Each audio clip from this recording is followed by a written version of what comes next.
ಮತಕ್ಷೇತ್ರದ ಜನಪ್ರಿಯ ಶಾಸಕರಾದ ಶ್ರೀ ವಿಜಯಾನಂದ ಎಸ್ ಕಾಶಪ್ಪನವರು ಬೆಳ್ಳಂಬೆಳಗ್ಗೆ ಸಾರ್ವಜನಿಕರ ಅಹವಾಲು ಸ್ವೀಕರಿಸಿ ಸಮಸ್ಯೆ ಆಲಿಸಿದ್ದಾರೆ. ಹೌದು, ಇಳಕಲ್ ನಗರದ ಗೃಹ ಕಚೇರಿಯಲ್ಲಿ ಹುನಗುಂದ ಮತಕ್ಷೇತ್ರದ ಜನಪ್ರಿಯ ಶಾಸಕರಾದ ಶ್ರೀ ವಿಜಯಾನಂದ ಎಸ್ ಕಾಶಪ್ಪನವರು ಹುನಗುಂದ ಮತಕ್ಷೇತ್ರದ ವಿವಿಧ ಗ್ರಾಮಗಳಿಂದ ಬಂದಿದ್ದ ಸಾರ್ವಜನಿಕರನ್ನ ಭೇಟಿ ಮಾಡಿ ಅಹವಾಲುವನ್ನು ಸ್ವೀಕರಿಸಿದರು ಹಾಗೂ ಅಹವಾಲು ಸ್ವೀಕರಿಸಿ ಕೆಲವೊಂದು ಸಮಸ್ಯೆಗಳಿಗೆ ಸ್ಥಳದಲ್ಲೇ ಪರಿಹಾರ ಸೂಚಿಸಿದ್ದಾರೆ.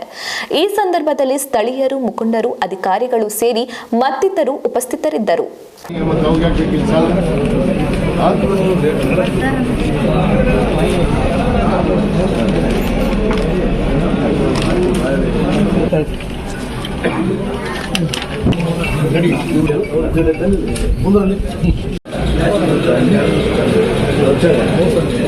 ಆಯ್ತು, ನೀರು ಕೊಟ್ಟರೆ ಬರ್ಕೊಡ್ರಿ, ಕಪ್ಪಳ ಬರ್ಕೊಡ್ರಿ. ಈಗ ಈ ಕಡೆ ನನ್ನ ಗಂಡ ಈಗ ಮೋಸಿ ಕರ್ಕೊಂಡು ಕುಣಿಸಿ ಮನೆಗೆ ಬಂದ ಕರ್ಕೊಂಡು